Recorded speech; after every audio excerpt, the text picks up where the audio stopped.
on? Okay, thank you. All right. So it's 5 o'clock on Monday, February 8th, 2021. I'd like to call to order a special meeting of the Wausau Board of Education. This meeting was requested pursuant to Wausau Board of Education Policy 164.2. And tonight's item is Project Relaunch Update, which will be an action item. At the most recent committee meeting, the board had requested information, and we will be having updates on that requested information, and then we will be voting on that matter. So with that, I am going to turn it over to the administration to provide those updates. And it looks like we will be starting with Dr. Rauscher.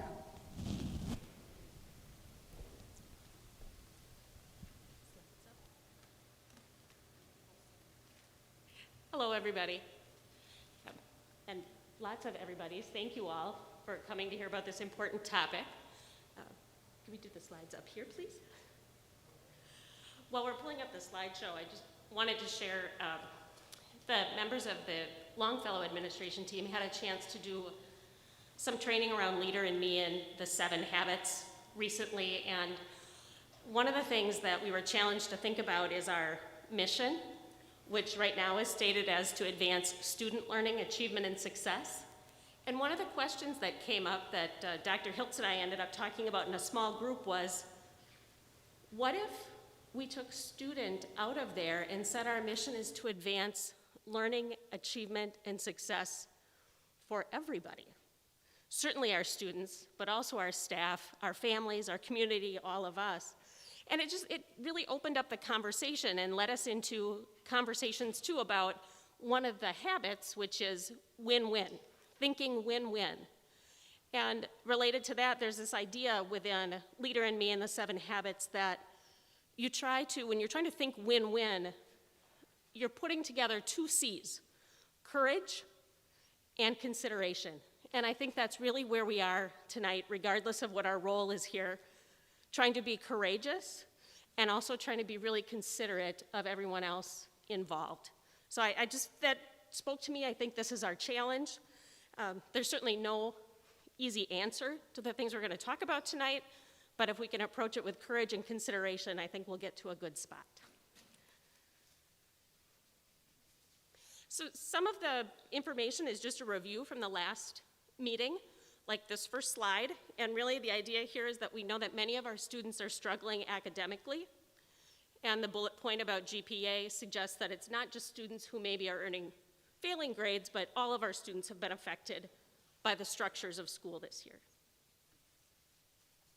I had a couple questions after the last meeting about breaking that down more specifically. So this slide is about students, the number of students with Fs by their year in school. So it looks like 6th grade, 7th grade, 8th grade. So last year's 6th graders, for example, we had 15 students with Fs at the end of the semester. This year's 6th graders, which is a different group of students, had 89. So that just gives you the breakdown by grade.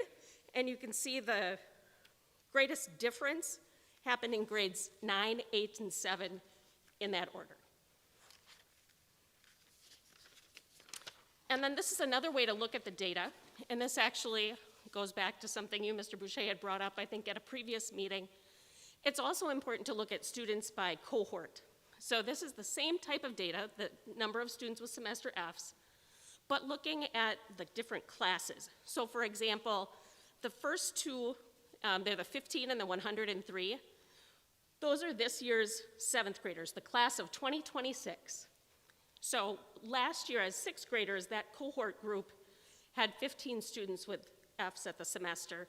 This year as 7th graders, that cohort group has 103.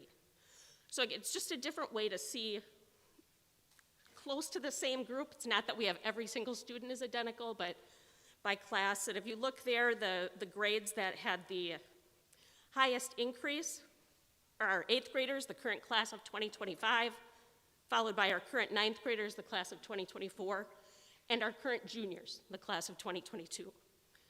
So just different ways to look at the data that we had shared with you before.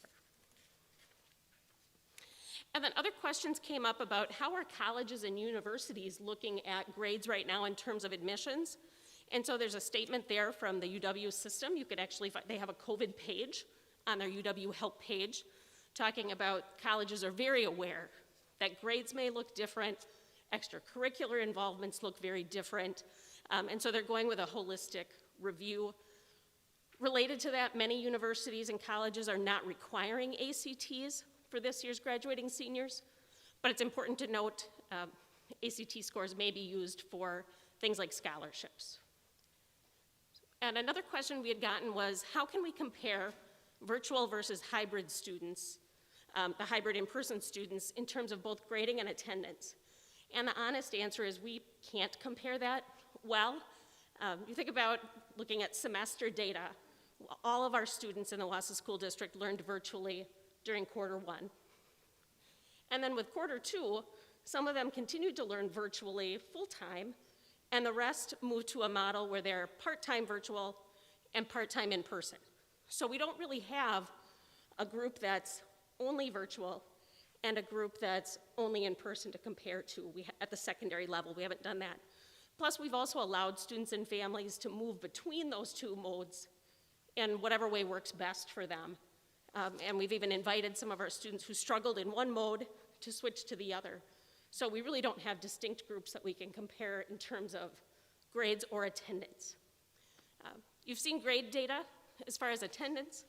We can tell you we certainly have students that we're very worried about their attendance, and that tends to correlate with grades. There are also students who've been able to attend effectively. That usually correlates with grades. Probably the best thing we could say about attendance is for the kids that don't appear to be attending or engaging, we use whatever strategies we can to try to get them to re-engage, and as soon as they do, whether that's virtual or in person, we are right there with them again, try to help them catch up and move forward. So do you want to talk any more about attendance? Okay. All right. So last time you saw that we had shared some feedback about a survey we had done with our middle and high school staff, and just added a couple comments here. One of the concerns from staff was that they've said, I feel safe now, but we'll feel less safe if we reduce the distance between students. So in terms of what we can work together with our staff on is we're really committed as an admin team, not just a Longfellow team, but our principals and our assistant principals across the district. We're very much committed to working with staff to help alleviate their concerns, to mitigate as much as we can. And one of the things we will help staff do is make sure that they can maintain 6 feet of distance from students and from other adults. That's a piece that I think we feel like we can address more so than some of the other pieces that come up. Another concern that came from the staff survey was the idea that many staff had said, I'd really like to wait until I'm vaccinated before we bring more students in. And then many of you may have seen the director of the CDC was quoted as saying, well, schools can safely reopen even if teachers are not vaccinated. Then, as these things happen, so that was the statement when we put together the slideshow last week. I believe it was over the weekend. It was shared in some media outlets that Rochelle Walensky was not speaking officially in her CDC role. That was more of a personal than a professional piece. And so the CDC has said they will continue to update their guidelines. So it's a great example of we do the best we can with the information we have in the moment, knowing it changes regularly, but that piece about working directly with our staff to make effective changes in how classrooms are set up and how schools are managed, that's something that's within what Stephen Covey would call our locus of control.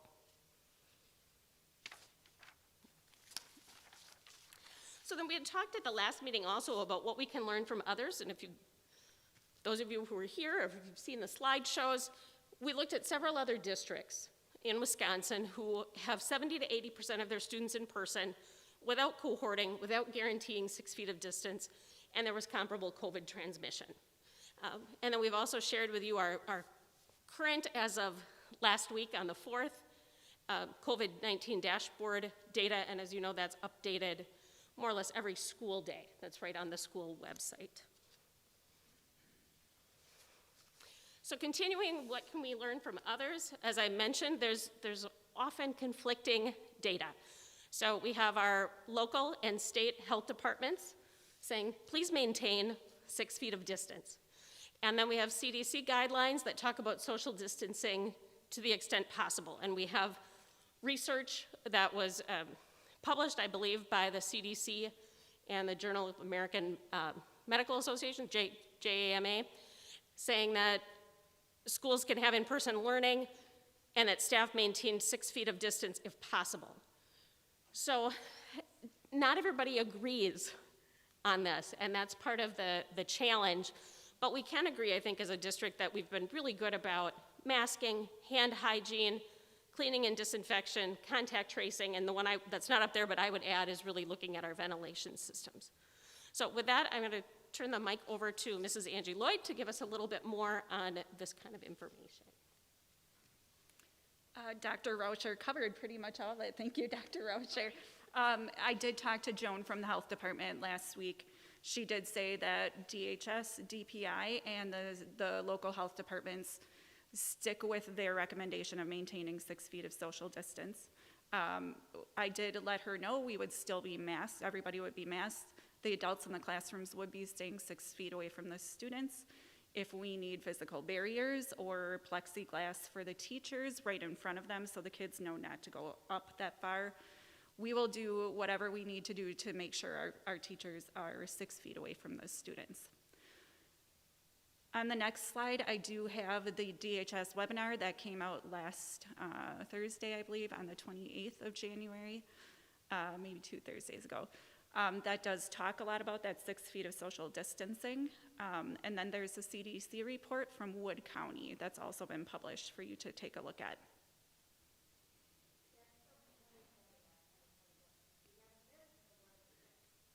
Because you what? Oh, I'm sorry. Yes, you're correct. Sorry. I didn't want to go back to 2020. It's 2021. You are correct. Other considerations, and Mr. Test can stand up and help talk about these. We do need to think about how far in advance we need to order food if we're going to bring more kids back. We also have to have enough time for transportation to get it set up. You can go ahead and talk Thank about you. that. The March 1st deadline was selected because that would give us plenty of time, according to Karen Fox, our food service director, to order food and menu planning and some of those things. But she also stated that food service wouldn't be the reason to inhibit us if we wanted to change that deadline. The same thing with transportation. And by the way, this week is Bus Driver Appreciation Week this week. First Student also told us that they could move quicker on the planning and quicker on the routing, but one thing they can't do is they can't create more buses and they can't create drivers out of the shortage that we're in the middle of right now. So similar to the conversation we had in October and November, that we cannot assure 6 feet of distance between every single student on every single bus, that still remains to be the case. And right now our secondary numbers are quite a bit lower than our elementary level because of the cohort. And if we change the cohort model to eliminate it and have all of our secondaries coming to school on the same exact days, it would be close to the ridership of our elementary buses right now. We do have some elementary buses that are in the 30s. That's 24 seats on a bus, and we have 30 students on that bus. Not for a real long duration always, but for at least some of that ride. So First Student is going to do whatever they can, whatever deadline they're dealt. Any questions on either transportation or food service? Which of our kids take the city buses? Secondary buses in the city do take the city bus. Right now, there is not so much pressure on the city bus system that they have to wait for the next trip. We'll have to see how that develops. But that city threshold is still pretty low. I think it's 12 people per bus. So that could be it. It could be. We'll have to see. Hey, Bob, what would the quickest turnaround time be for food service, transportation, student-family communication? I know we had targeted March 1st, but just hypothetically, how quickly could we get back? Today is the 8th. Yep. With some disruption, probably 2 weeks. With some disruption, meaning some menus would have to be changed around and maybe serve something that we weren't prepared to serve initially, but we could order at a quicker notice, 2 weeks. Thank you. I also have one more question, but it's not about transportation, it's about truancy court. So I know right now that truancy court is not happening. Do you know the reason for that, and when that's going to start right back again? That's the same question I keep asking Beth. Yeah, so they are behind right now in the court system with criminal cases. So obviously, they're not going to get to truancy until after that. We are hoping by next fall. However, our secondaries have been pretty proactive with getting some attendance committees into place in pretty short order and getting those families in to talk to them about the seriousness of their child's absence and sometimes the results with failing grades. So our schools are doing a knockout job of trying to get those kids back in. We did find out that we can require a child to come back in person if they are not being successful virtually. However, we still don't have truancy court. So at the end of that process, there still wouldn't be much that we could do to make that child come back at this time. So is there anything we can do as a board to prompt Marathon County to get that going a little bit quicker? Can you please speak up? Yeah, it is. Can you hear me now? A little bit. My mic is on, so There you go. I must have to put it right by my Yeah. mouth. They said we could just hang this around her neck, but apparently not. Is there anything that we can do as a board to ask Marathon County or get them to put truancy court back on the docket sooner than next fall? I have a meeting later this week, actually on Friday, for some brainstorming around that with the county. So I would like to go through with that first. And then after that, if we're still not getting anywhere, then we could move through the board with something. Excellent.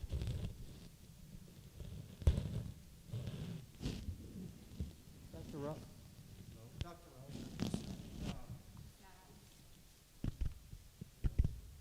Concerning curriculum, how long do you think the teachers need to be able to re-gear to do a non-cohort live student population? I'm not sure so much it's a direct curriculum shift, but the student and family communication, the last bullet here is exactly what I was going to speak to, so thank you. It's partly student and family communication and partly communication across our staff.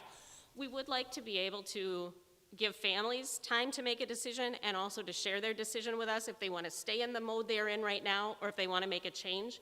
And then that will lead us to talking with our staff, and this goes back a few slides to the idea of making sure that we are social distancing to the extent possible. So for example, if you have a classroom that's larger than mine, but I'm going to end up with more kids than you, we may want to make a swap.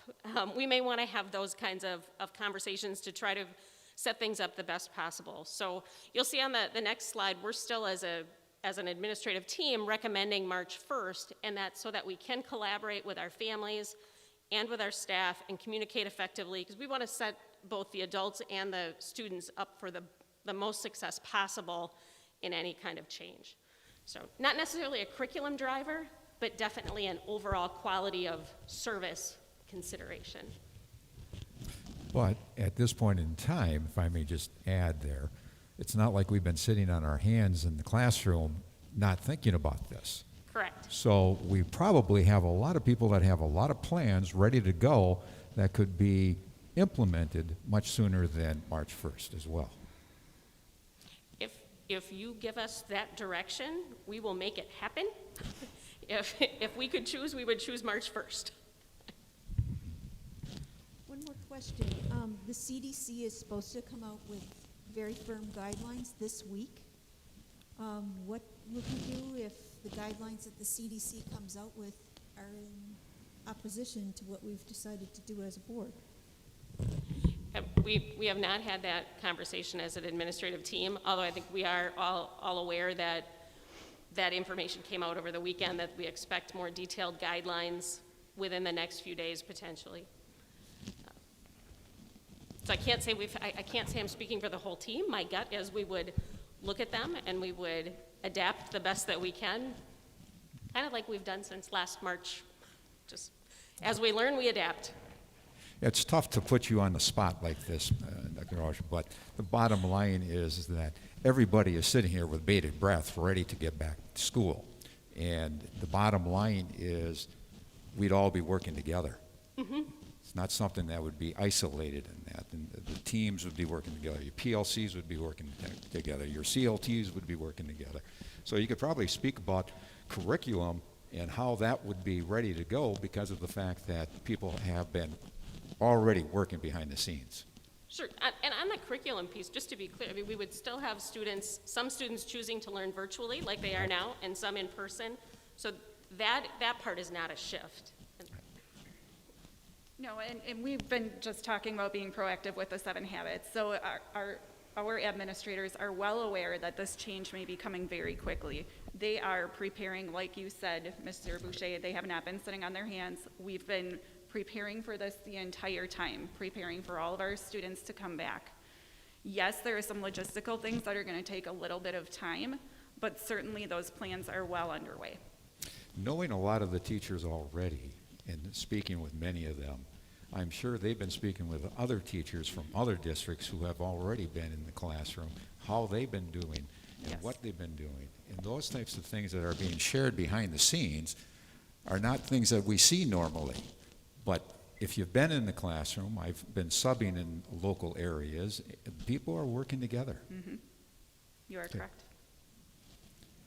So Dr. Rauscher and Angie, one thing that didn't make it in this presentation from the committee presentation was the ability to safe social distance. And approximately 20% of the teachers surveyed at the secondary level said that they could maintain the 6 feet. So what is the impact as you see it on increased quarantine?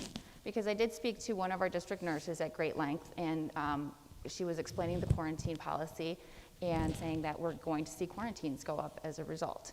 So I'm concerned. I want to make sure that families have that understanding because, as you said, Dr. Rauscher, we have been really good about masking and different things. You can see it in our current quarantine numbers. They seem to be at an all-time low. And so if we shift that stability and suddenly have increased quarantines, we are creating this unstable environment, rather. So can you just talk a little bit about quarantine and how our families will be informed about that? Sure, I can speak to a piece of that, and then I'll let Mrs. Lloyd join in. The initial staff survey, you're correct. There were about 20% of our staff who said they did not think they could maintain that 6 feet of social distance. What we want to do between now and whatever the return date is, and we've already started in some cases, is to help them problem solve and figure out ways that they can be 6 feet from students and each other. We really think that's important. And so if that means rearranging a classroom, swapping a classroom, we will brainstorm and problem solve with teachers to make that happen. Probably the exception would be maybe within special education where we already have not always been able to maintain that 6 feet simply because of the care that some of our students need. As far as quarantines, I would anticipate student quarantines may increase based on this, but I will let Mrs. Lloyd speak to that. If we're able to keep the adults away from the students, we would not see an increase in that staff quarantining. We may in student quarantining. We have a retired teacher who's ready to jump on board and start helping us contact trace.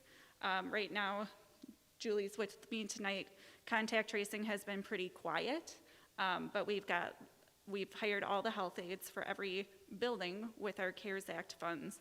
They are all ready and prepared to do contact tracing as well. So we have that already covered. We know there will be an increase, but we're not worried about if we can handle that. We know we can handle that. And thank you for that clarification. And so, Dr. Rauscher, I'm really glad to hear that you're starting to look into creative options so that that number does go up. And it sounds like some time would be helpful to that end as well.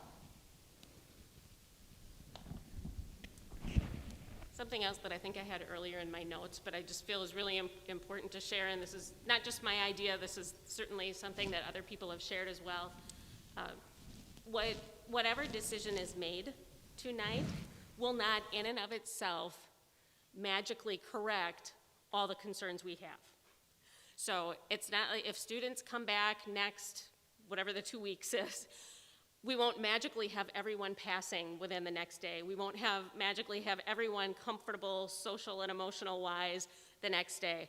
We won't have everything solved, but it will give us another strategy to try to get back to that mission of advancing learning, achievement, and success for all. And one of the challenges is we talk about choice. Our families who have chosen 100% virtual have had that choice. To this point, our students who are in person have not yet had the choice to be in person 4 days a week at the secondary level. So we'd like to provide them with that choice. The group that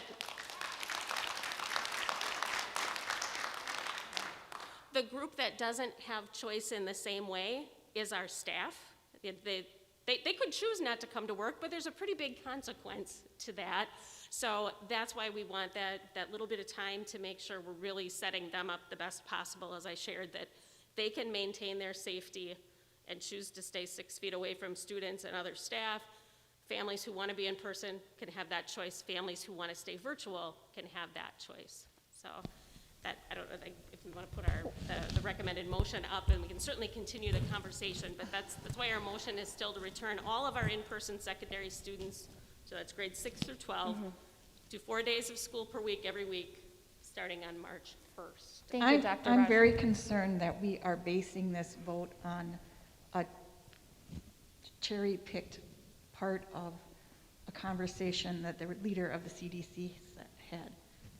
Yes, she said it was safe for kids to be in school and teachers not to be vaccinated if, and the big if is, 6 feet is maintained of distancing, people wear masks, and the community where the schools are adhere to the mask wearing, social distancing, and not going out in public when they don't have to, and not having social gatherings. None of those things are happening here in Wausau, as far as the community goes. And the other part is, one of the main conditions of this disease is a loss of smell and taste. That is a brain function. That tells us that this virus gets into the brain. And as I said before, there are some studies that show that this is going to live on in us, people that actually get COVID, and may crop up later in life and make it easier, make these people more vulnerable to getting brain disorders like MS and Parkinson's. I fear that if we bring our kids back and put them together in such close settings, that we are going to be setting them up for tragedy later on in life. We have to take this more seriously. I know everybody has COVID fatigue. I'd like to get back to normal myself. I'd love to have all the kids back in school, but this is a deadly disease that will have long-lasting effects. I can't speak for everybody else, but I'm not basing my decision only on the CDC statement or on any one thing. It's 100 different things. One of the most important things to me is looking at what other schools are doing. And we started the year very cautious. We started full virtual. I think with the information we had at the time, that made sense.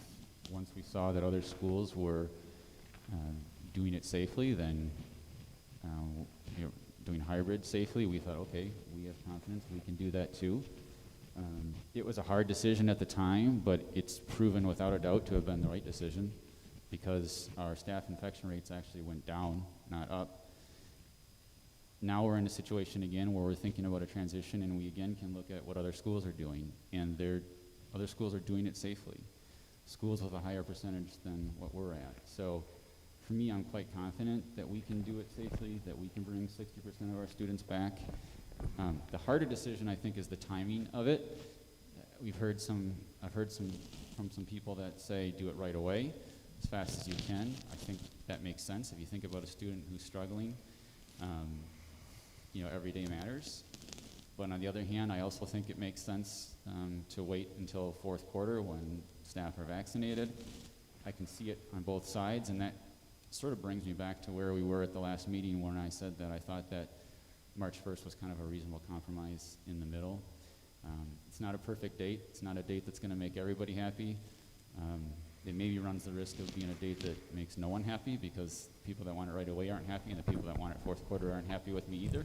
So maybe nobody will be happy with me. But I think it's a reasonable compromise. And the other thing about March 1st is, at least on the west side, 2 weeks from now would be Cohort B, because Cohort B is in person now.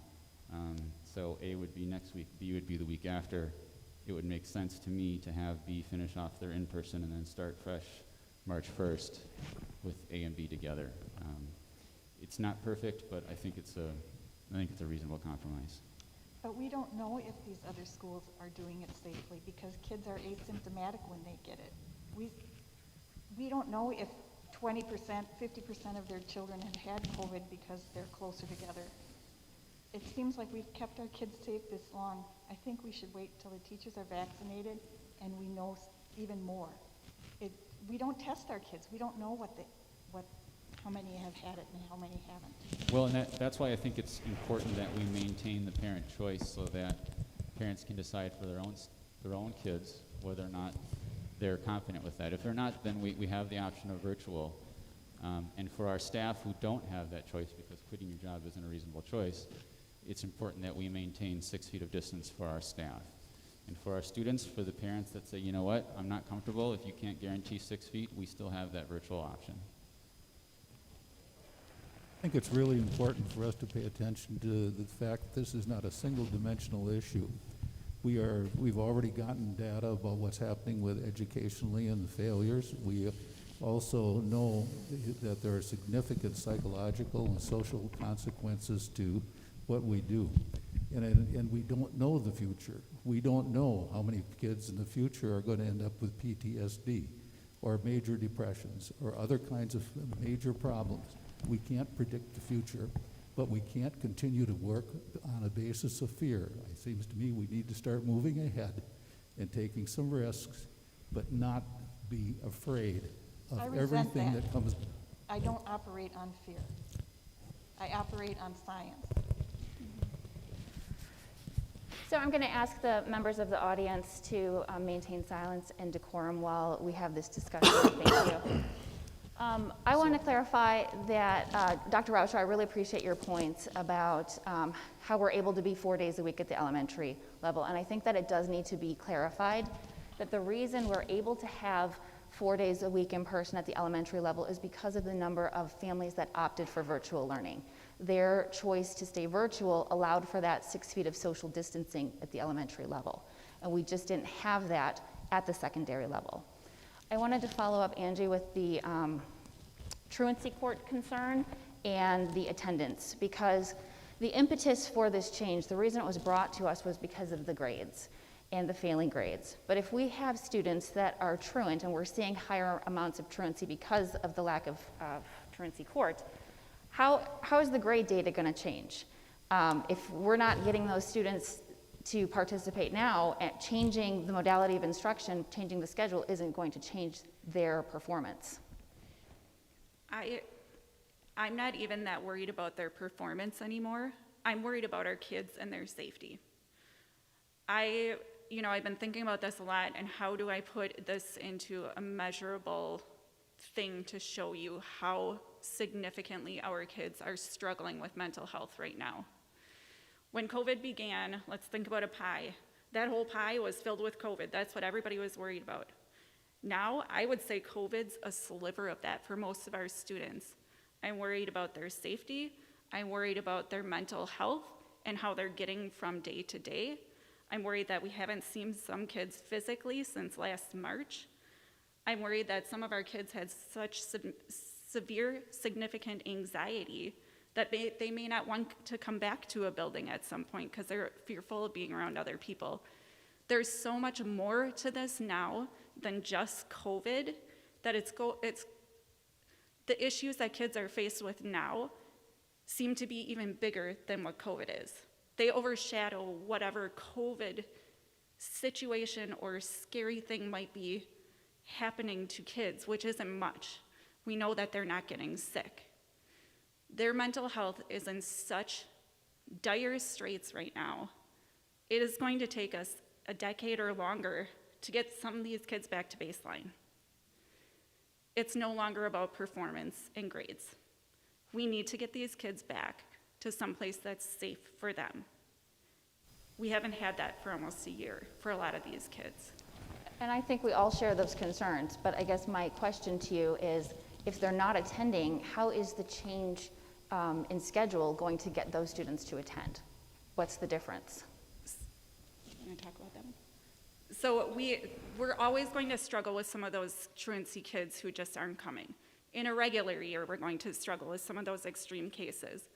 What we're seeing this year is cases with kids we've never seen not attend before. Those are the kids that we need to get back in ASAP. And if we can show their parents, we haven't had quarantines and we haven't had outbreaks, hopefully we can start getting them back in. Sometimes it's been cultural, where they're very afraid of the virus, and it's taken us videotaping the classrooms to show them how safe it is. I think the more and more kids come back into the buildings, the more comfortable some of those parents and those students will be who were fearful of it before. Angie, may I ask a question, and you may not be able to answer this here without the data in front of you, but I'm thinking off the top of my head that with truancy, I would venture to say with 8,000 students, we probably have about 10% that are truant, and right now I would venture to say we're anywhere between 20 to 30%, and that might even be light when it comes to truancy. So when you take a look at the number of students that aren't even coming to school or even attending school virtually, they are going to be suffering greatly because of the fact that trying to get them caught up is going to be, as you saw in the charts, our 6th and 7th and 8th graders are way behind. And then you put the 9th graders in there, and then as 10th graders, how far behind they are. They have doubled the failure rate, but we're not even talking about the A, B, C, D students. We're just talking about F students, and we got to look at the whole picture. So a lot of our students are suffering because of the fact that they are not even in contact with teachers. I throw that as a question. Am I correct or am I wrong? You are correct, yes. I would say 10% on a normal year is a little bit high. You are right on with 20 to 30% right now who could be truant. Corrective. The grades, of course, are a symptom of the problem. They're not the problem themselves. And so I think we need to understand that that's just quantifiable data. And mental health, we don't have quantifiable data of that sort, but that is the greater concern. Just briefly, do we have any updates on staff vaccination?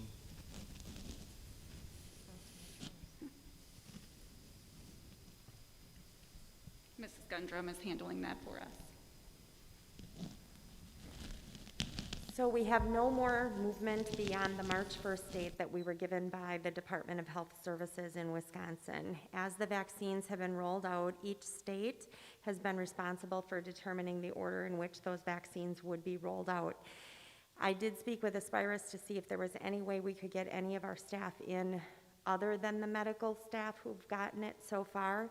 They have indicated that they are unable to give vaccines to any staff outside of that medical definition prior to March 1st, because any provider who does so runs the risk of losing the ability to give the vaccine to anybody going forward and getting any more supply.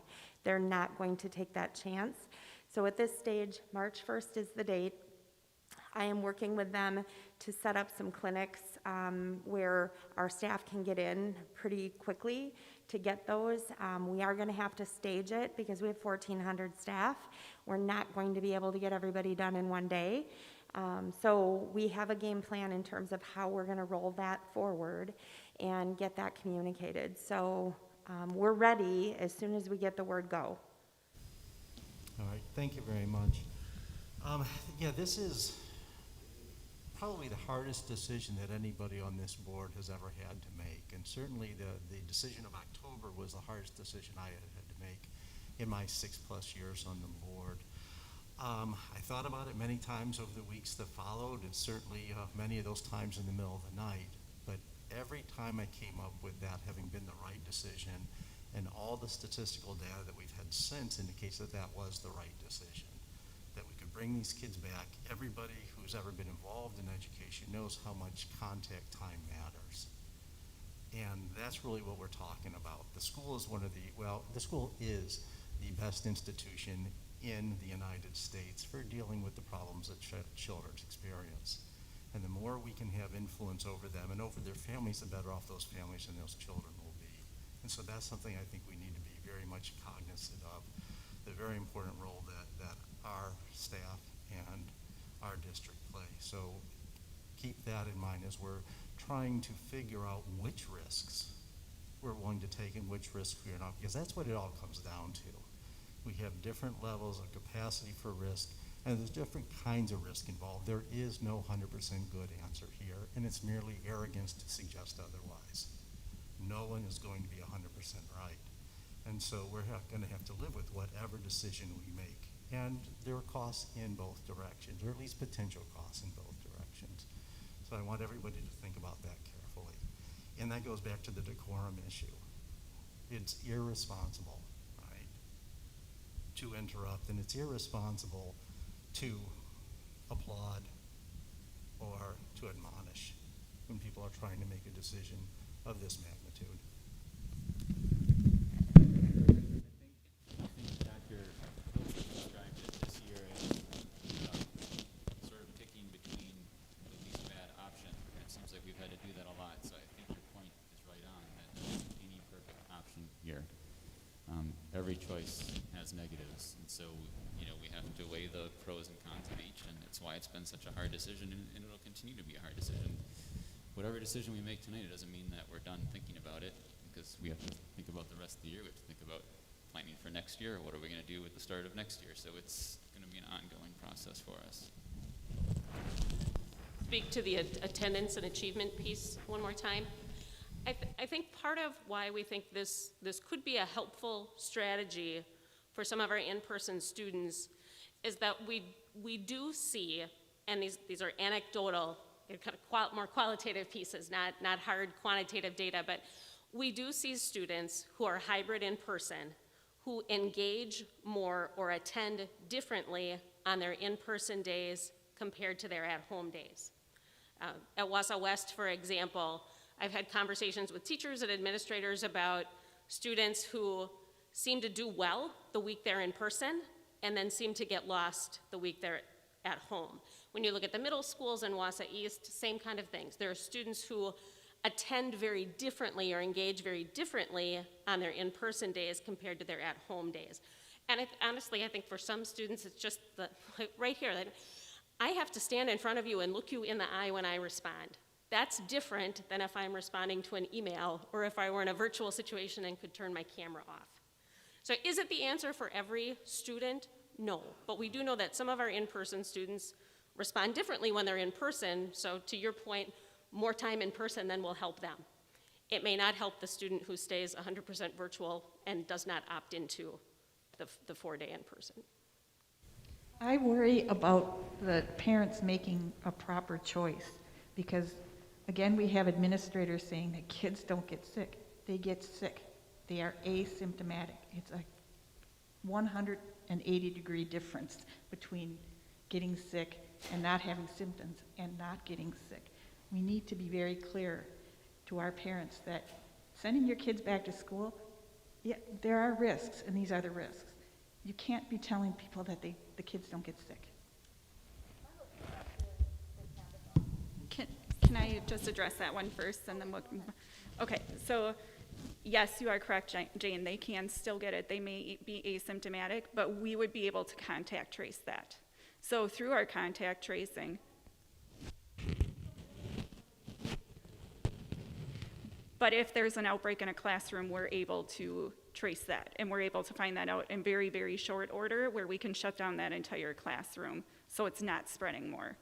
So that's how we've been keeping track of it this entire time. And again, we haven't had outbreaks like that. We could, now that it's within if the students would be within 6 feet of each other, but we would be able to get that classroom shut down very quickly once we knew there was an outbreak. I have a question for you. Can everyone hear me? Hello? Hello? Can you hear me now?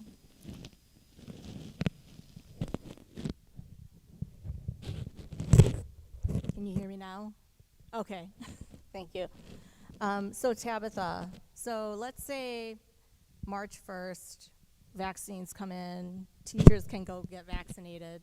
How many or how much time do you think we would need to get most teachers vaccinated? So the answer to that really is it depends on the volume of vaccines that are being provided, in which I can't answer.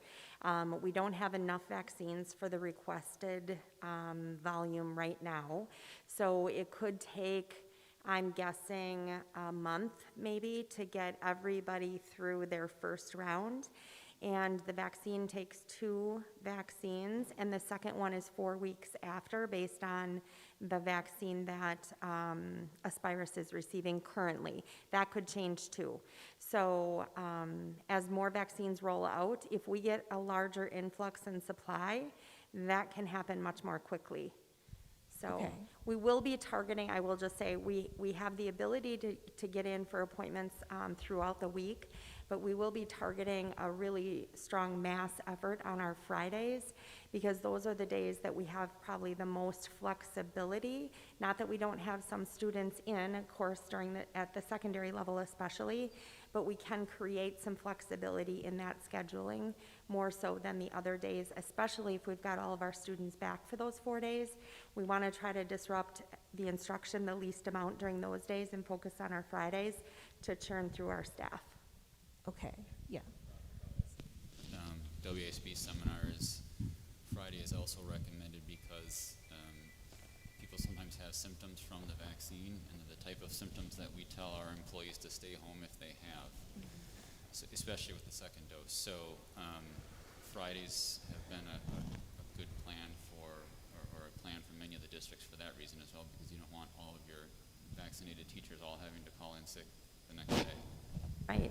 And the information that I have from Aspirus, just so that you all have the same information that I received, about 20% of people who get the vaccine are experiencing some sort of reaction to it. Those that have some reaction during the first shot will have a little bit more likely response to the second vaccine shot.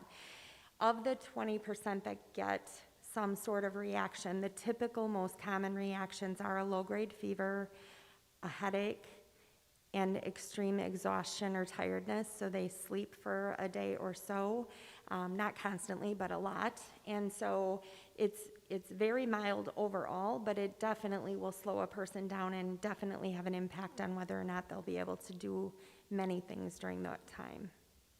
So Tabitha, did you say that vaccines, they would be given to teachers on Fridays in school, or would they have to make their own appointment? This is having us come to their OC Health clinic for those vaccines. They have the storage set up appropriately for the vaccine. We did talk about trying to have one here, and they indicated that they need to get permission from the federal government to move vaccines from their delivered location. And they felt that because that clinic is right within our district boundaries anyway, it's no different than if I ran a clinic and set it up for staff at Wausau West. All the staff would still have to go there. So if we can do it in their medical facility still in our district boundaries, it's really very similar and probably better because they're all set up for it now. So. Because one thing I wanted to just mention is when the rollout came for 65 and older to get the vaccine, they announced it like a week beforehand that they were going to do it the next week for 65 or older. And so I'm thinking maybe the same things, you know, they'll announce it the week before so teachers can sign up or make the appointment to go get their shot at Aspirus.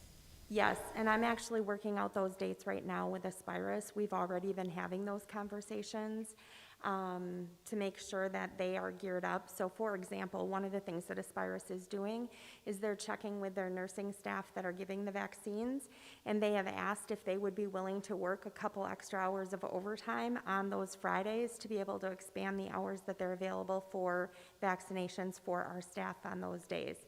They did remind me that it is not going to be only school district staff on those Fridays. They can't set it up that way, but they will work with us to try to get staff through in waves in reasonable amounts. And so I am totally confident that we will get through it. There is clearly a vaccine for everybody that wants one. We are not mandating that our staff get them, but we are highly encouraging them to do so. I just want to put that out there publicly because some people have been asking that question as well. But I know that we are going to be able to get through that process. I just also know it's not going to happen super quick just because of the lack of supply at this time that we're experiencing. Okay. So, So I do want to move forward on this motion, but I think we also have to respect our teachers as well. And, and they're saying that they would feel more comfortable if most were vaccinated or vaccines were happening when we did move to a 4-day week for secondary.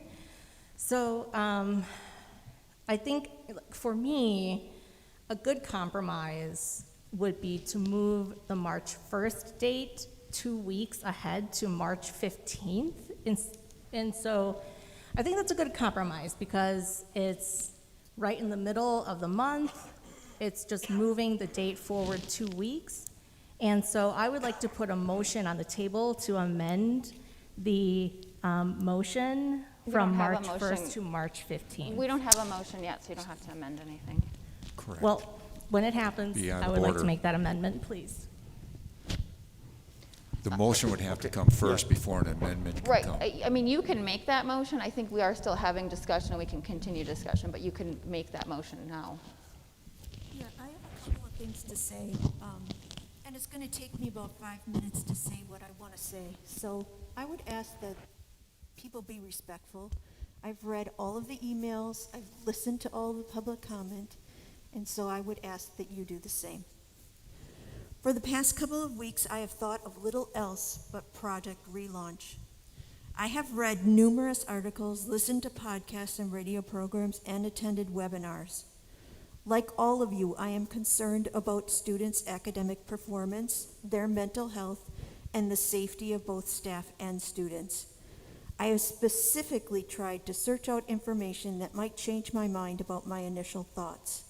For example, the new CDC director, Dr. Walensky, did state that children can safely go back to school even if teachers are not yet vaccinated. But she also stated that schools needed to follow all of the recommended safety precautions, including the 6 feet of distance. But Project Relaunch doesn't do that. I read the CDC study of the schools in Wood County that showed that the virus is not spreading in the school setting. But if you dig a little deeper, you see that those students were cohorted in groups of 11 to 20 students, and the groups didn't mix. And I don't think that's what's happening here with Project Relaunch. I listened to the superintendent of the Wisconsin Rapids School District talk about the next steps of possibly exploring reducing social distancing on the NPR program 1A. But he said he would not even consider it until widespread surveillance testing is available both before and after such a change, and he would abandon the strategy of cases increased. I tuned in to listen to several episodes of Dr. Michael Osterholm's weekly podcast. Dr. Osterholm is an epidemiologist and director of the Center for Infectious Disease Research and Policy. He predicts that in the next 6 to 14 weeks, the UK variant will explode in the United States, causing widespread lockdowns just as it has in Europe. That is why it is so important to vaccinate as many people as possible right now. He also advocated to adhering to all safety precautions. I participated in the webinar on January 28th that was mentioned earlier for public health and school stakeholders, and was able to ask a question to a panel of experts in charge of the Wisconsin Department of Health Services. I asked, could social distancing be reduced to 3 feet if other mitigation strategies were firmly in place, such as masking? The short answer was no. The mitigation strategies work as a package. None of them is perfect, But when they are all used together, schools can become a low-risk environment. This same sentiment was expressed by Dr. Amy Falk of Aspirus, who led the CDC study of COVID spread in Wood County K-12 schools. I guess I would argue that we have not been here before, because when this board considered moving from all virtual instruction to the hybrid model that we're currently using, we had the support of our local and state health departments. But now we don't have that support. They're telling us that we should be maintaining the 6 feet of distance. And I agree with the people who said we all have pandemic fatigue. It's been a long haul, and we still have quite a distance to go before we are able to get back to anything resembling normal. The CDC, under new leadership, has said that clear guidance for safely opening schools will be coming out this week. Maybe the social distancing guidelines will change, but for now, the recommendation is 6 feet of social distance. Balancing the needs of parents and students should not be at the expense of the safety of teachers or other school staff. Not too long ago, parents were telling us that their teachers were heroes. They stepped in and transitioned to virtual learning quickly, but now some are willing to put them in an unsafe work environment. I think we need to step back and be patient. If I'm forced to decide this today, my response would be, not yet. Our schools are not closed. When I hear President Biden and others calling for the opening of America's K-8 schools in the first 100 days, I believe they are referring to the many, many schools that are currently 100% virtual in the United States. That's not us. We currently have a balance that gives students the opportunity to learn in person part of the time. This is at the secondary and the elementary. They have much more in person, while keeping everyone as safe as possible. Cherry-picking information and sound bites that support your views without putting them in a larger context is dangerous. We need to follow the science and the health experts, and the message is clear that it is too soon to let up on any of the current safety measures. That does not mean we should ignore the very real challenges that students are facing. It would be really nice if these challenges could be solved by just attending school in person an extra 2 days per week. But the truth is that many of these issues were present even before the pandemic. That's why we are asking the community to support funding full pupil services teams at every building. We need more social workers, school counselors, psychologists, behavior interventionists, and health aides to support our students. Like everyone on this board, I am committed to helping students succeed while making the school setting safe. We promised to revisit this topic at every board meeting, and we have. But now I would like to urge my fellow board members to put safety first and just wait a little bit longer. Thank you, Beth. I do have a concern to a comment that was made earlier about parents would have a choice to switch their students to virtual. And I don't think it's a choice if they feel forced, because we go against the public health recommendations.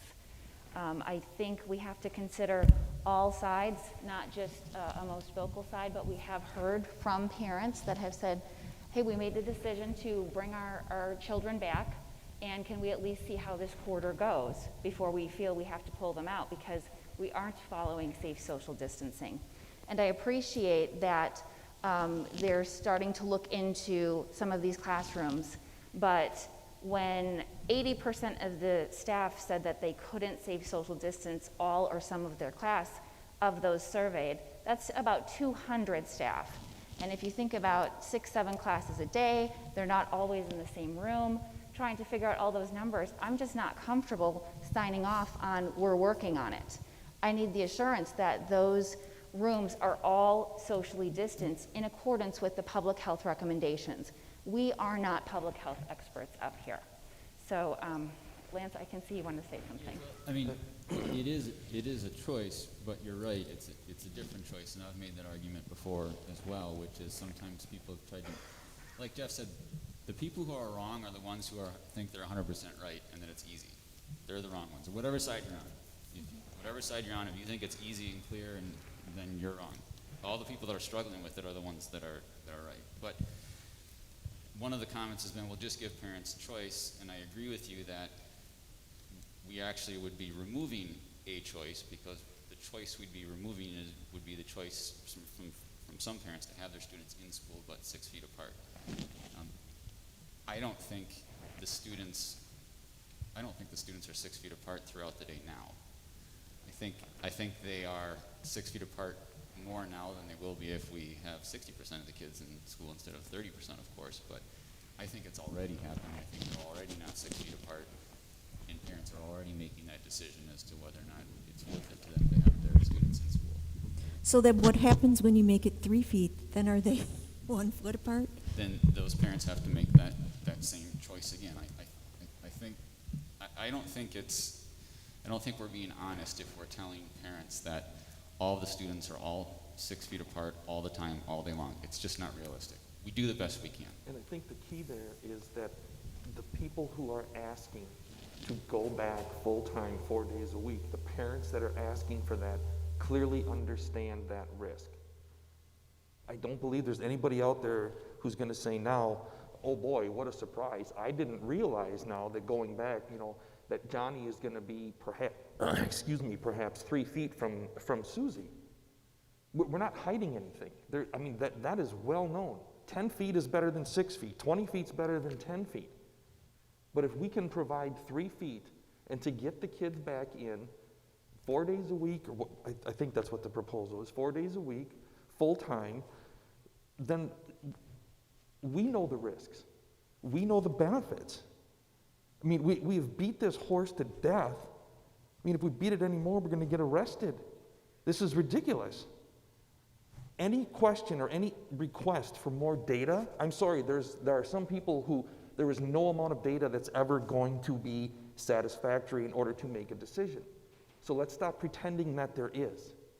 We have solutions out here for WAVE. We have solutions for EEA. We offer virtual learning. We offer alternative high school. We've listened to all the staff concerns. We've addressed those and are in the process of addressing those as best as we possibly can. We've started hubs for kids that are struggling. The administration has done a damn good job of listening to every stakeholder's concerns. And now they're coming with a proposal asking us to approve the stakeholders who are saying, I want my kids back in school full-time, face-to-face. That's the only group we haven't listened to. That's the only solution we haven't provided. So it floors me how we sit here and continue to beat around data and Marathon County Health Department. I'm sorry, I don't represent Marathon County Health Department. I find their information interesting at best. We represent the people out here and the people that are watching and the people that aren't watching. We represent the 980 students that have Fs. That's what we represent, the increase of 42%. That matters. That's meaningful.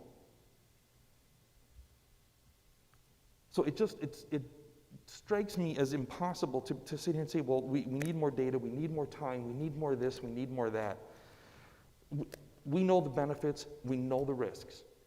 So now we either step up and make it happen, or we continue to kick the can down the road some more. Am I on? Okay. May we call the question, but before we call the question, can we get the motion on the floor so that we can deal with that, second it, and then call the question and then vote? Or if we have an amendment, then we can put the amendment on that motion? Yeah, we do have a recommended motion. I've just heard such variation in date, so if there's somebody that wants to set forth a motion, we can certainly operate off of the recommended motion. Well, I would put the motion on the floor that has been recommended by the administration. Okay, and then we'll see if there's any amendments. So I'm seeking a motion to return all in-person secondary students, this is grades 6 through 12, to 4 days of school per week, every week, beginning on March 1st, 2021. So moved. Okay, so we have a first and a second. And I would like to put my amendment out there. I would like like to amend the motion to change it from March 1st to March 15th, please. Second. Okay? Yes. May I make another amendment to the motion? We have to vote on cause first. No, you have to get the amendments on so that then you can vote the amendments and get to the motion. So we have to get, if we're going to have an amendment and I have an amendment, we would vote on my amendment Okay. because it came after. Then we'd vote on the first amendment, and then we would vote on the motion. Okay, so what is your amendment? My amendment is to start school as soon as possible, no later than 2 weeks from tonight.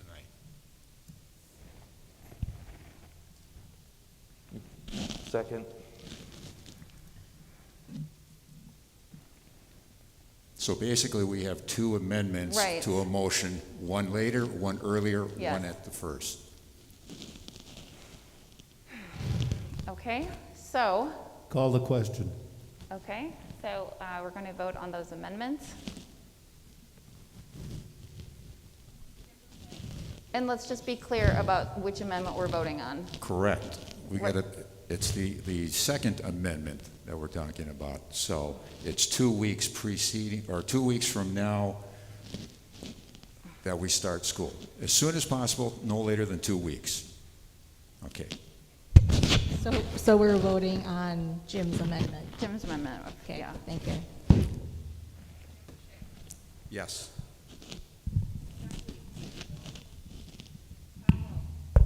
No. No. Yes. No. No. Yes. No. Okay. Thank you, Jim. So now we'll go to cause amendment. And for reminder, this is extending the recommendation to a March 15th start date or reentry. No. Yes. No. No. Yes. No. No. No. Yes.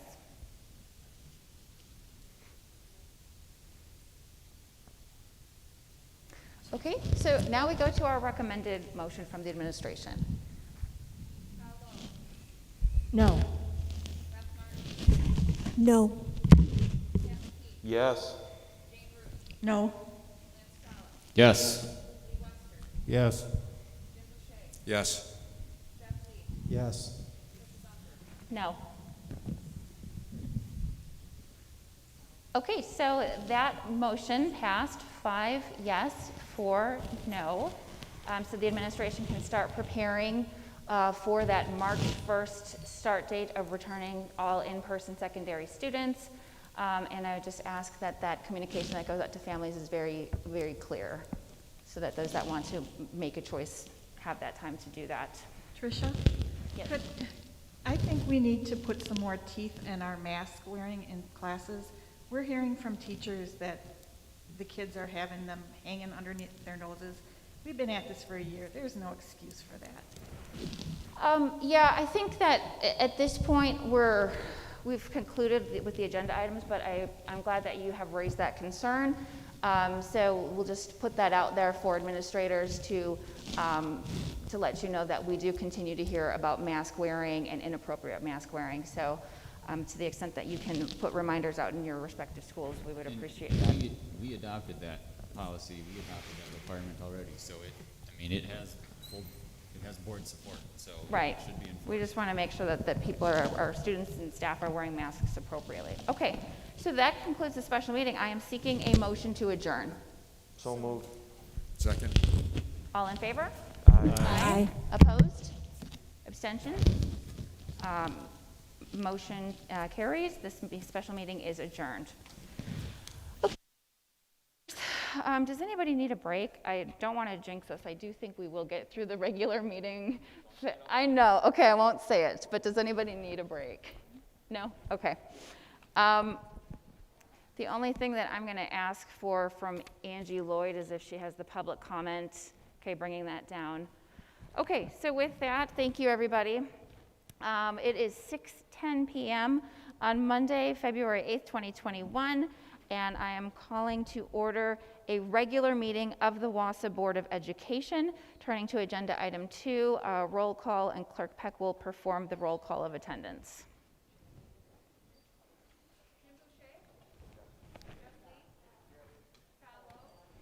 Thank you.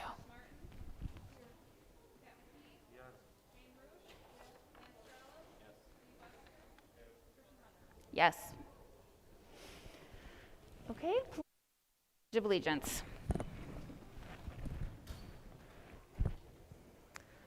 I pledge allegiance to the flag of the United States of America and to the republic for which it stands, one nation, under God, indivisible, with liberty and justice for all.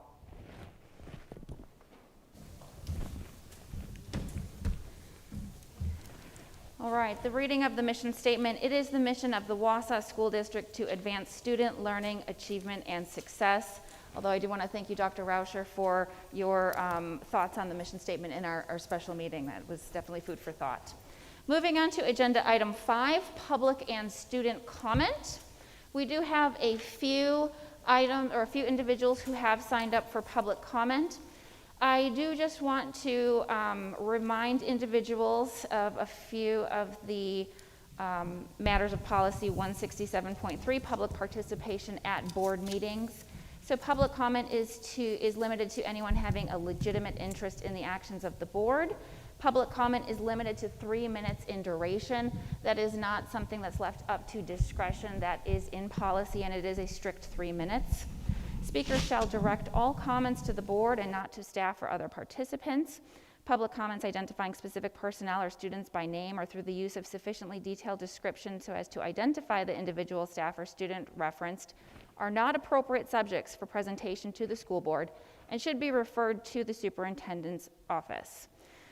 Comments will be rejected if the content is reasonably interpreted to constitute discriminatory or harassing statements on the basis of any protected classification identified in district policy, or constitute threats, intimidation, obscene, or of a sexual nature, or those that are otherwise inappropriate for the forum of a public school board meeting. Speakers bear the personal risk if anything they say during the public comment period is defamatory, slanderous, or otherwise harmful to another individual. Just for clarification, if there are any questions from the board members, please direct those to the chair and not to the public speakers themselves in accordance with practice. I will state all 4 names so that you can be aware of your time in the order, but you can come up one by one using the microphone here. Clerk Peck will show you time at 30 seconds and at time, and if you can please state your name and address for the record. So the order will be Shanti Mojumdar, followed by Ada Boyd, followed by Gary Stockwell, followed by John Mossens. All right, so Ms. Mojumdar.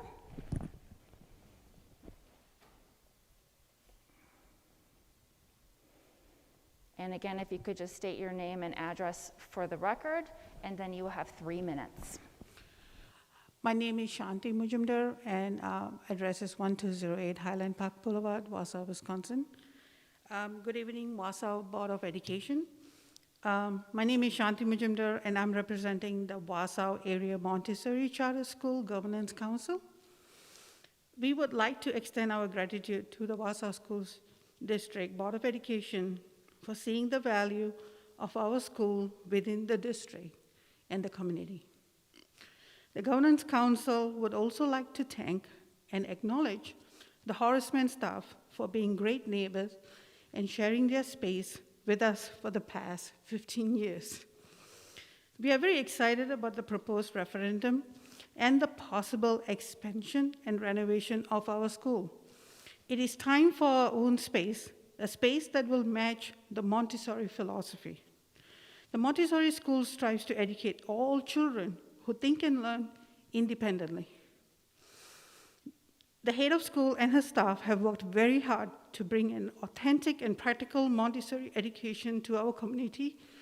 The proposed renovation and expansion would allow our children an appropriate space to develop their independence in a structured environment.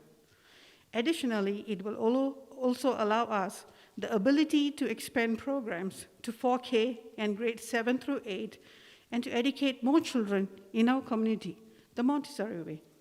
As a parent and founder of iFleet Institute of Math and Science, who works with the Wausau School District on the G2M program, I hope that the Wausau families will see the positives and opportunities for all schools across the district if the referendum passes. Thank you for the time and opportunity. Thank you. All right, next we have, I'm not sure, maybe this is Ada or Ada Boyd? Oh, she left, okay. So then moving on, Gary Stockwell.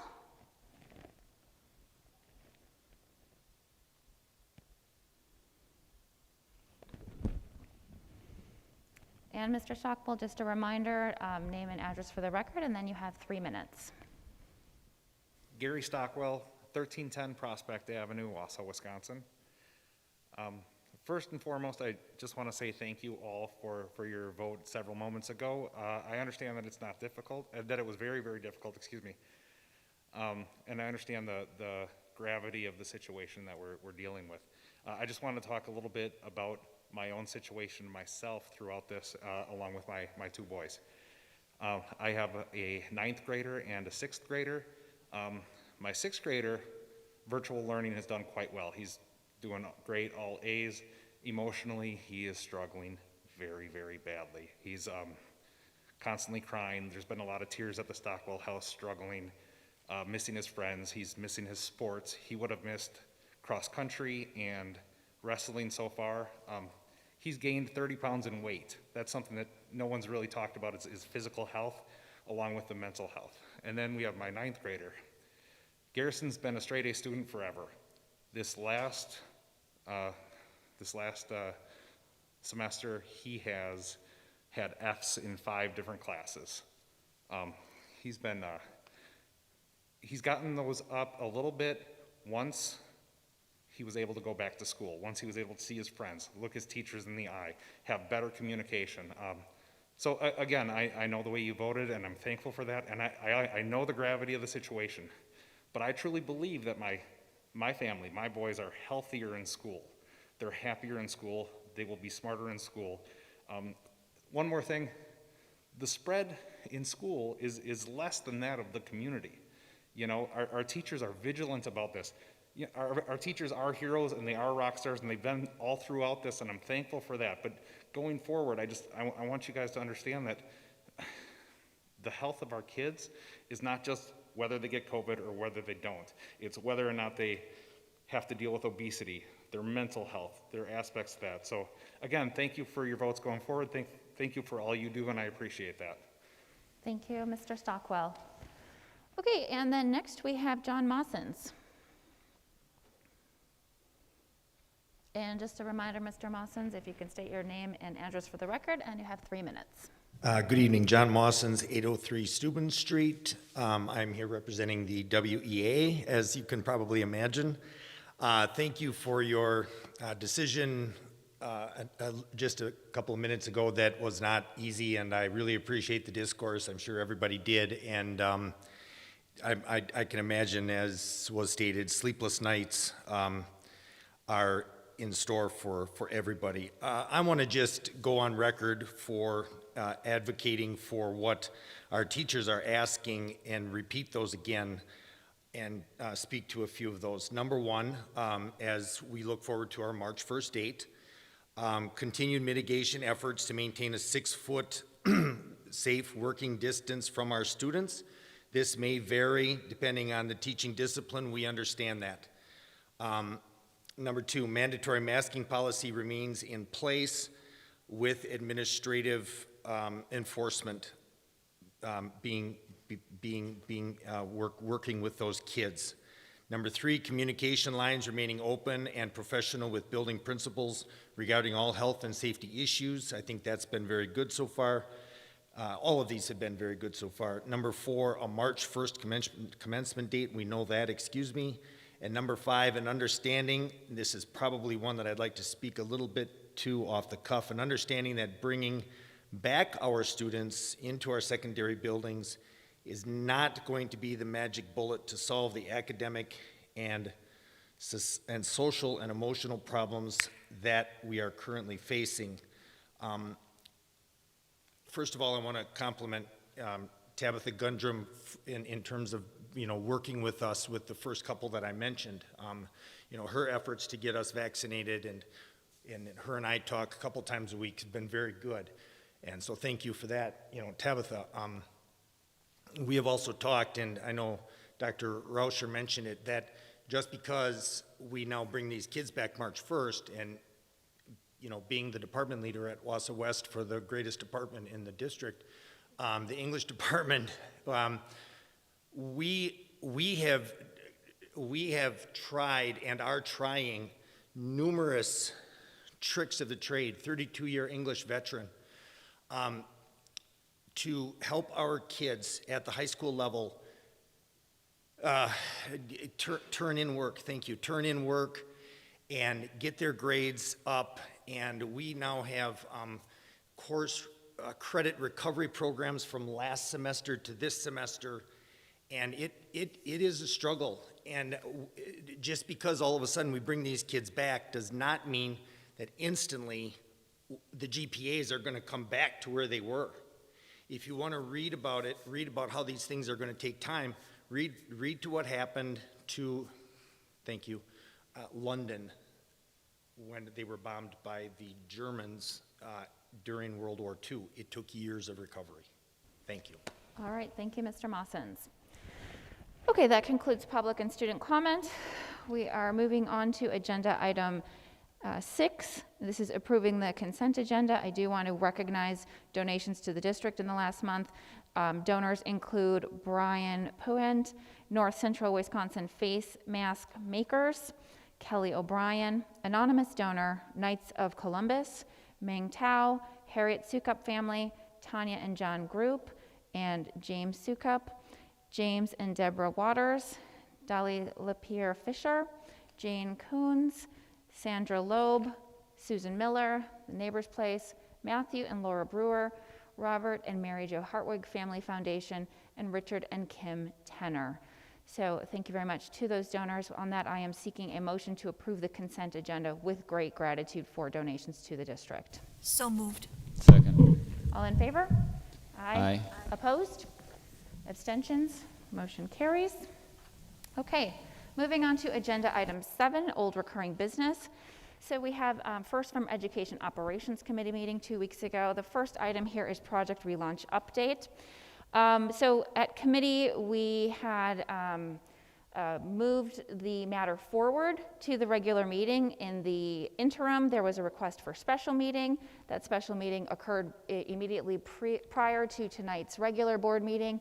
At that special meeting, there was a majority vote to return secondary students grades 6 through 12 to a 4-day week in person. So we do have that change in Project Relaunch at the secondary level. Yes. I just wanted to say that I called the CDC today, waited for an hour to talk to somebody, because we were told that the first vaccine would give us 80% coverage for the virus. They say that's not true. And I just don't want people banking on that they're going to get this protection from the first shot. It doesn't come until the second shot. They said the first shot sets up the immune system to get ready to do the protection, but there is no percentage that they can give out as to if it will protect you from the virus. I would encourage you to look at the results of the Moderna vaccine and what protection they found 10 to 14 days after the first dose. It depends on which vaccine you take, basically. Thank you. As much as I'm sure we could continue this discussion, I think let's move on to agenda item 7A2, 5-year fiscal forecast. And that was presented to the board. That was the model that created using a forecasting tool called the Forecast 5cast budget projection tool. This projection model will continue to be applied during the next 4 months to aid in constructing the 2021-2022 budget reconciliation plan and ultimately the 2021-2022 budget. It's critical to understand that the projections are the result of many variables that independently change periodically. As significant changes to the projections occur, administration will bring them to the attention of the board. Thank you. We were also presented a legal expense summary for second quarter at the January Education Operations Committee meeting.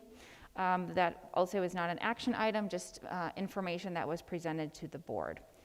Finally, under old and recurring business referendum update, we were presented a referendum update at the Education Operations Committee meeting, and my understanding is there isn't any additional updates on that at tonight's regular meeting. Okay, moving on, agenda item 8, new business. So we do have an action item here. The first item is the co-op agreement for sports. We addressed this at the Education Operations Committee meeting. And so with that, I am seeking a motion to approve the hockey co-op agreement as presented. Second. All in favor? Aye. Aye. Opposed? Abstentions? Motion carries. All right, the second item under new business, another action item, is the recommendation for 2021-2022 capital projects. This was presented originally at the Education Operations Committee meeting 2 weeks ago and moved to the full board. So I am seeking a motion to approve the 2021-2022 capital projects and corresponding budget. All in favor? Aye. Aye. Opposed? Abstentions? Motion carries. That is approved. All right, moving on to agenda item 9, committee updates and board referrals. There are none. Agenda item 10, open forum, board member professional growth and development report. I'm curious if there is any professional growth and development to report. I know that the WASB convention has occurred since our last regular meeting, so perhaps there's something to that or other items. Go ahead, Lance. Oh, yeah, I attended the WASB seminar virtually. It was great, and I won't bore you with all of the notes, but just a couple topics are timely related to COVID. One of the seminars talked about, I think Jane mentioned COVID fatigue earlier, and that's how they described it as well. I'd call it mitigation fatigue, really. But they talked about one of the problems they've seen in some buildings is after the students leave, everybody relaxes. 1,000 bodies just left the building, and now we relax. And we just have to really remind staff that when the students are out of the building, you still have to keep the masks on. You still have to stay 6 feet away from, it's just, you just feel like it's time to relax, but you can't. They also talked about how after vaccines are in place, all those mitigation factors will still continue. Even for those who are vaccinated, they don't know for sure whether or not they could still carry the virus and give it to someone else. So just because you've been vaccinated doesn't mean that you can't give the virus to somebody else. It just means if you get the virus, you won't get as sick. They said, I was glad to hear that we won't have any required vaccines. They also discouraged any financial incentive for vaccines because of the way this vaccine was approved on an emergency order. We can't give financial incentive or any requirement to have the vaccine.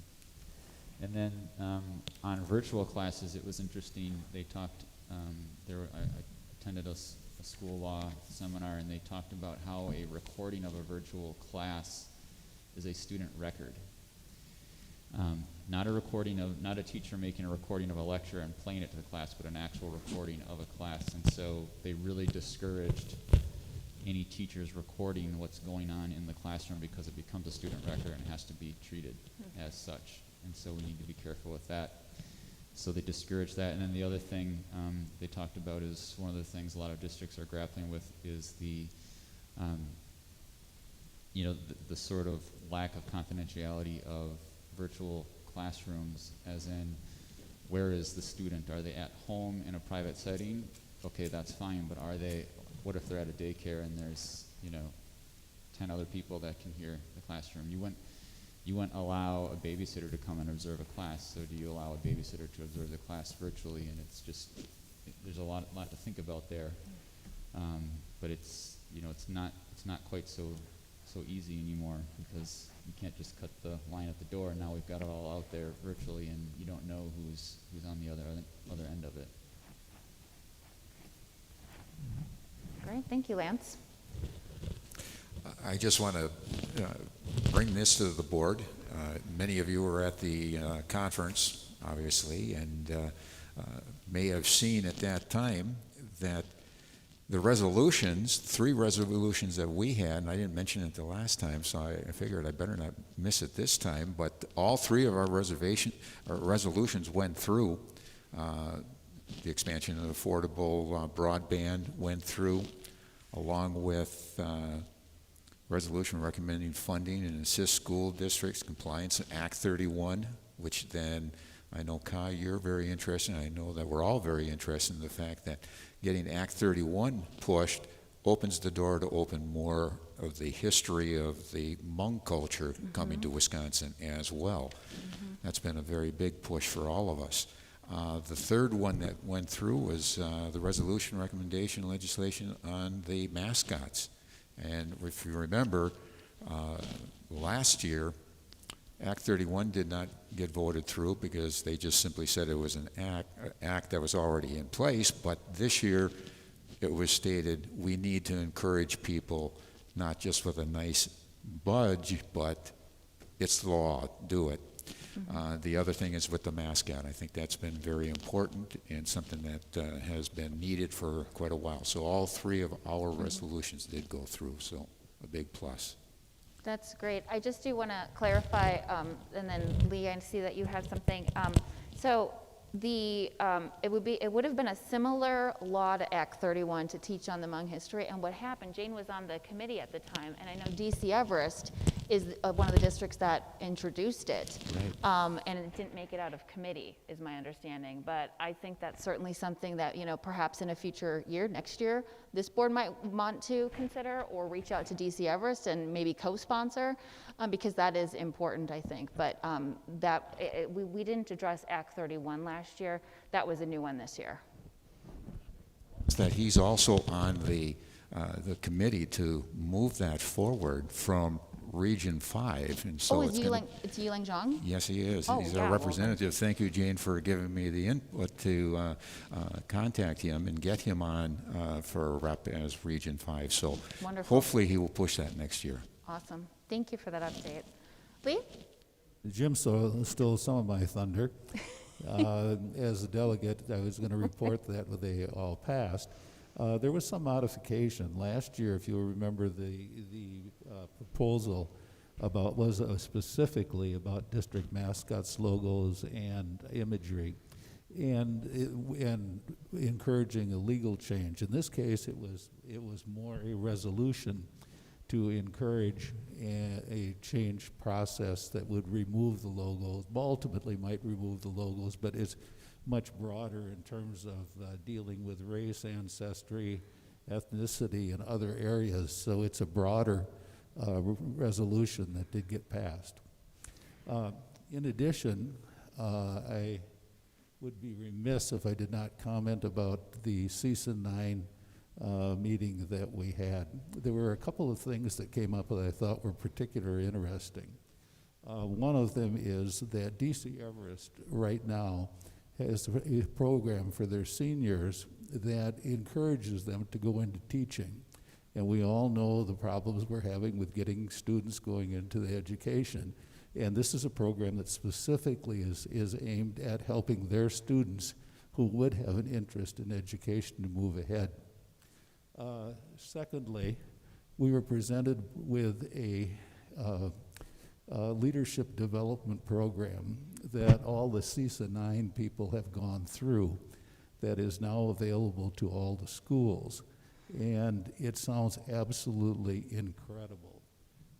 It's by a gentleman by the name of Tim Knight, who's got a national reputation, and they're trained there at CISA 9 to provide this training. And Karen Wendorf-Held, who is head of the organization, is willing to come to the board if at some time we would like to have an hour-long presentation to present it to us. Keith is already, and most of the superintendents have already had some introduction, and it seems to me like it's a very impressive program from what we heard. And then the other thing is, it's with sadness that I report that Karen's dad died this morning, and just I sent everyone an email to that effect. So I just wanted to acknowledge that and what a great leader she is, and just keep her in your thoughts and prayers. Thank you. Absolutely. All right. Well, thank you very much for those updates. Any other updates? Professional growth and development. Okay, thanks everybody for those. So moving on, legislative liaison report. Clerk Lowe, do you have a legislative liaison update for us tonight? Yes, I do. So I printed out this article from last week, so it's from February 1st. I'm just going to read the title because I think it's been really messy. It's from the Milwaukee Journal-Sentinel. Republicans will renew their effort to end Wisconsin's mask mandate this week, despite public support for it. That's all I'm going to say about that. My next legislative update is just February 8th. Today, Governor Tony Evers will propose legalizing recreational and medical marijuana as part of the next state budget, which he will be announcing on February 16th. Little bit about this is the state would levy 15% excise tax on wholesale marijuana sales and a 10% excise tax on retail sales.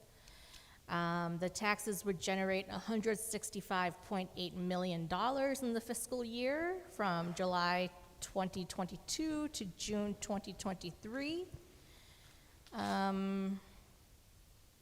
$80 million in its first year would be placed in a new fund meant to help rural schools, as well as programs to promote diversity, equity, and inclusion.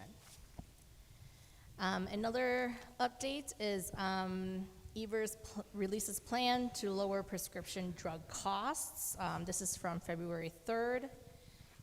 His plan would limit co-payments on insulin, import drugs from countries where they cost less, and give more funding to free clinics that provide medication patients couldn't otherwise afford. Today, he just signed Executive Order 106, which is relating to the creation of the Governor's Council on Financial Literacy and Capability. I am just going to read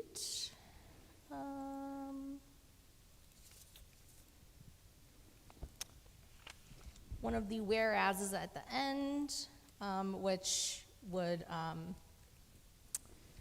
be important for our schools. So at the end, encourage Wisconsin's K through 12 and higher education systems, businesses, community organizations, and governmental agencies to collaborate and implement financial literacy programs to teach financial literacy skills. And if anyone wants to read the whole thing, you can find it on the Wheeler Report. And then last, the Department of Public Instruction will hold a hearing on proposed rule relating to pupil non-discrimination procedures. So the effect of the proposed rule is to ensure accessibility of school district pupil non-discrimination policies and procedures for parents and pupils, prompt resolution of discrimination complaints and appeals, clarification around school district responsibilities to address pupil discrimination substantiated through the complaint process, and clarification around school district self-evaluation and data reporting requirements. So they will have public comment on this, or public hearing on these proposed changes on Wednesday, February 17th at 2:30, And you can also find the conference number to call in on the Wheeler report as well, under the date February 5th and DPI. So you'll get more information there as well. And that is all I have. All right, wonderful, thank you. Moving on, Superintendent Commentary, there is none. Then moving to Presiding Officer Commentary.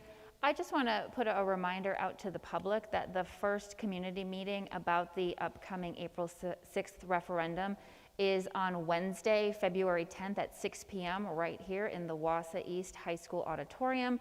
It's a great opportunity to come and learn about the referendum, ask any questions. Certainly, there's the website and other sources of information, but that is the first community meeting. With that, I am seeking Tricia, before you make the motion, Bob mentioned that it was bus driver week this week, right? And we didn't give them a formal thank you, and I thought we should do that before we adjourn. Yeah, and I think also, wasn't last week school counselor week too? I think there's sometimes in the off weeks we miss on some things. So is there some recognition that we could do to that as well?